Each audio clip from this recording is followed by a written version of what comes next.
Now I request the chief guest to address the academy.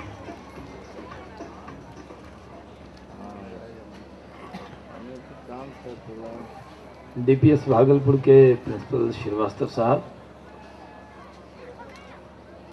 Pro vice chancellor DPS Rajesh Srivastava जी,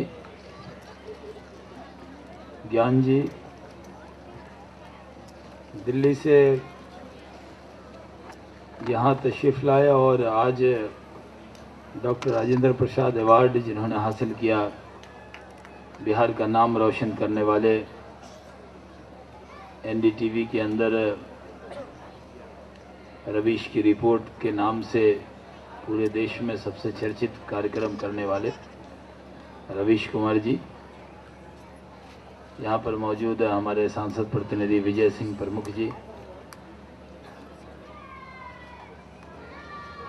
प्रमोद जी, ज़ियाउर रहमान साहब, इस school के अंदर आए हुए प्यारे बच्चों, उनके अभिभावकगण, भाइयों और बहनों, मुझे ये सौभाग्य प्राप्त है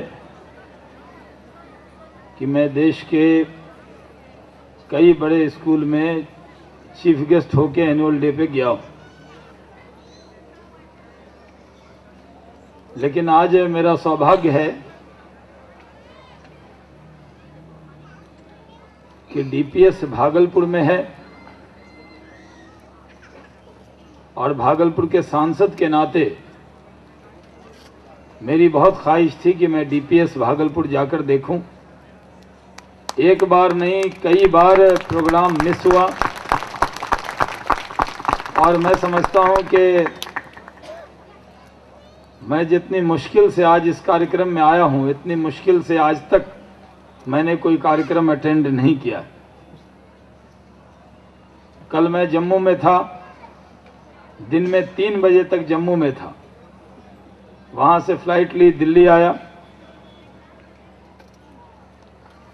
फिर दिल्ली से कलकत्ता 2 घंटे फ्लाइट लेट थी, स्टेशन पहुंचा।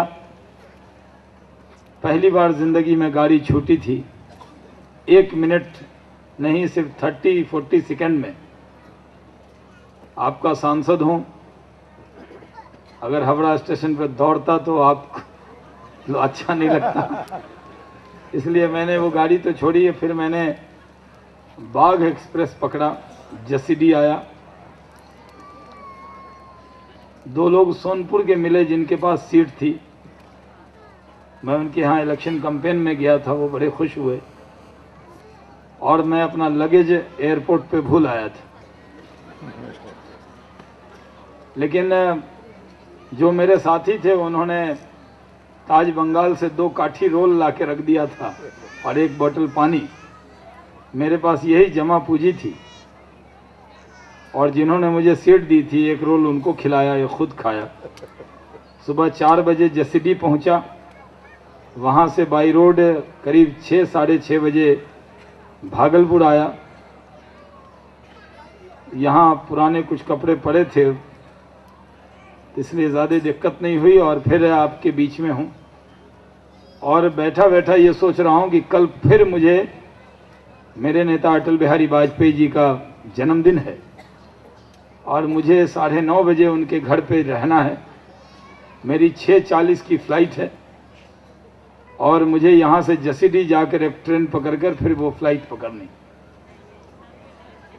ये मेरा लगाव है डीपीएस से। आपको लगता होगा कि डीपीएस से मेरा इतना लगाव क्यों? ऐसे तो राजेश श्रीवास्तव मेरे भागलपुर के सांसद बनने से पहले के मित्र। जब मैं भारत सरकार का मंत्री था तो राजेश श्रीवास्तव जी बराबर मेरे से मिला करते थे और हम में अच्छा जान पहचान, अच्छी दोस्ती थी। लेकिन डीपीएस से लगाव इसलिए भी नहीं कि जिस तरह आप सामने बैठे हैं, मैं भी इस तरह जाकर बैठता हूं, क्योंकि मैं भी डीपीएस में चीफ गेस्ट नहीं, पेरेंट्स के तौर पर यहां आया हूं।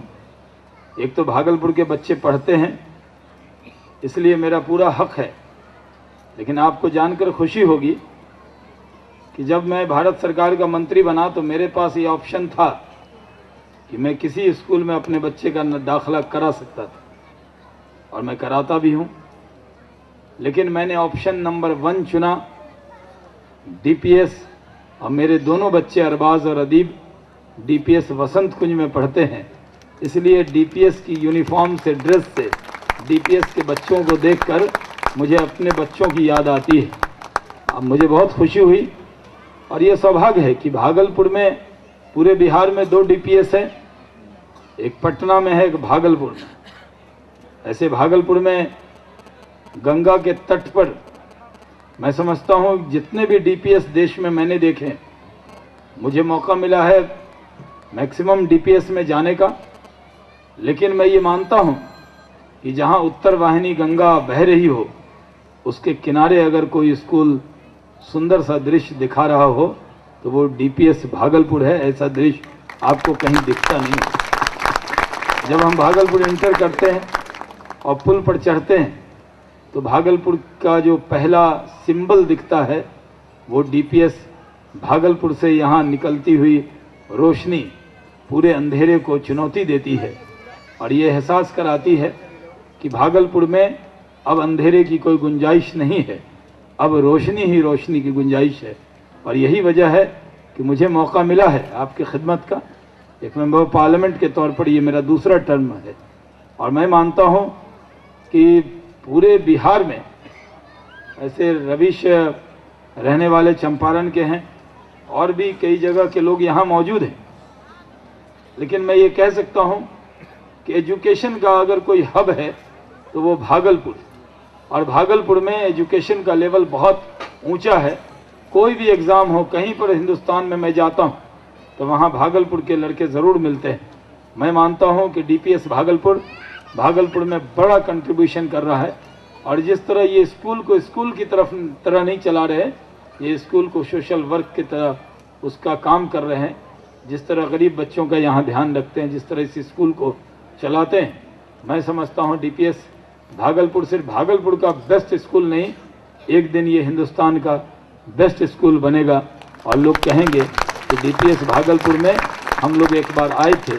और मुझे इस बात की जो दूसरी खुशी है कि रवीश इतने अच्छे रिपोर्टर हैं। मीडिया के अंदर, जर्नलिज्म के अंदर बहुत से लोग हैं, लेकिन उसमें भी वो सोशल वर्क तलाश लेते हैं। कभी अगर आप रवीश की रिपोर्ट नहीं देखते हो तो आप देखिएगा। मुझे ये सौभाग्य मिला कि मैं रवीश को ये अवार्ड दे सकूं। इसके लिए मैं उनको पूरे भागलपुर की तरफ से बहुत मुबारकबाद देता हूं और आपसे कहता हूं, श्रीवास्तव जी ने जैसा कहा, एक बार दिखा दीजिए कि भागलपुर की ताली में कितना दम है। मैं फिर से आपका शुक्रिया अदा करते हुए और डीपीएस भागलपुर के यहाँ अभिभावकगण का भी अभिवादन करते हुए और बच्चों को ये कहते हुए कि अगर सबसे बड़ी दौलत है तो वो एजुकेशन है, शिक्षा है। लेकिन ये मान कर चलें कि अपने माँ बाप की इज़्ज़त और अपने टीचर्स की इज़्ज़त से बढ़कर कोई काम नहीं हो सकता। हम लोग जो आज आगे बढ़े हैं वो इसलिए बढ़े कि हमने अपने शिक्षक का सम्मान किया, अपने माता पिता का सम्मान किया। उनकी दुआएं साथ रहेंगी तो दुनिया के हर एग्ज़ाम को आप पास करेंगे और आइंदा तरक्की के रास्ते पर बढ़ते जाएंगे। मैं फिर से डीपीएस भागलपुर के पूरे मैनेजमेंट को, यहाँ के जो असातिज़ा हैं उनको, यहाँ के हमारे मित्र राजेश श्रीवास्तव जी को बहुत मुबारकबाद देता हूँ और ये उम्मीद करता हूँ कि डीपीएस भागलपुर हिंदुस्तान का नंबर 1 स्कूल बनेगा। बहुत बहुत शुक्रिया। जय हिंद।